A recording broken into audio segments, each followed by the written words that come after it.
ndinonzi Editor Chiwai ndobva kuinyanga. Kufara nechirongwa chauya nehurumende chekuti isu mazita edu agare ari mudatabase. Zvinhu zvakakosha zvikuru kwazvo upenyu netekinoloji makuru iri kuita. Tinofara hurumende inenge ichikurumidza kuzotitsvaga patinenge tiri, tinowanikwa papi nekukurumidza, vasingacharambi vachiteera zvemapepa zvinenge zvaakunetsa. Saka izvi chiri chirongwa chakanaka chaunzwa nemutungamiriri wenyika. Saka ndoda kuzvitenda kwazvo kuti vagare vainesi, kunyange takatadza asi tiri vana muno muZimbabwe. Tinozvifarira kwazvo, tinoitawo kuti isi tigare tine rufaro, tikurangarira kune zvinenge zvichiitika zvemunyika.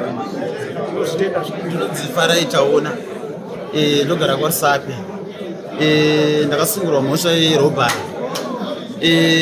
Ndikufara kuti nhasi pane chirongwa chiripo chedatabase. Chirongwa ichi chekuti mazita edu arogara ari mumafaira, zvekuti nekufamba kwenguva uko pachange panewo zvirongwa zvichange zviripo zvekuti togona kunge tichiwanikwawo tiripo apo sevasungwa tiripo patari prison farm.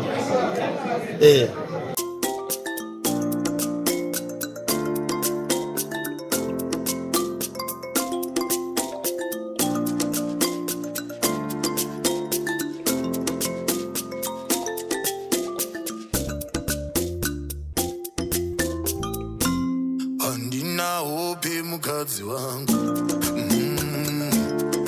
baba ndoshanda ndisati ndakwegura, baba inombobuda misodzi yangu, baba kora mangwana remhuri yangu, baba jara jara munorida here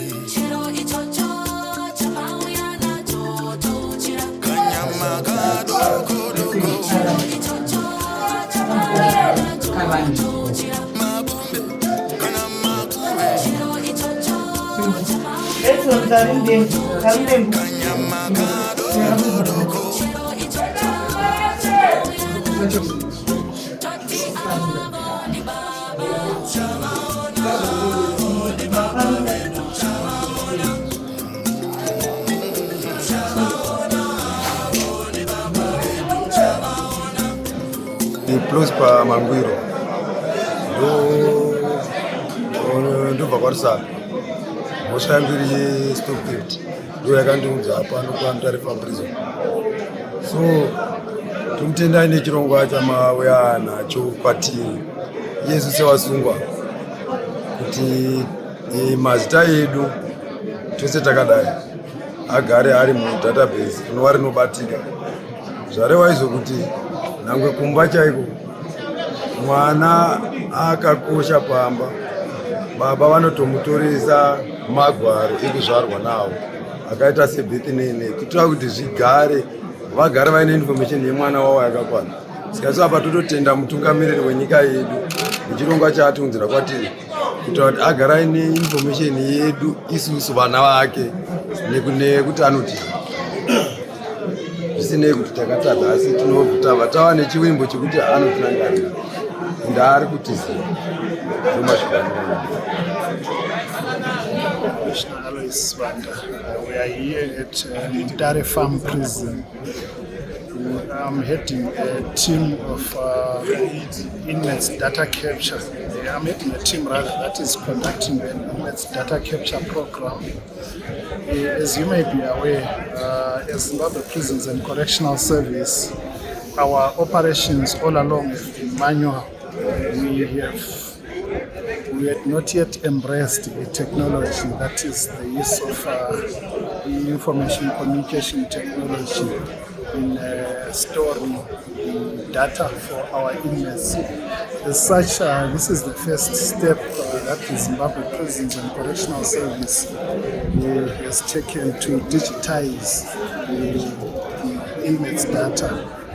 This will have a lot of advantages to first and foremost reduce the paperwork for the organization and to also enable easy access of inmates information and records for the organization, which is a very big step forward.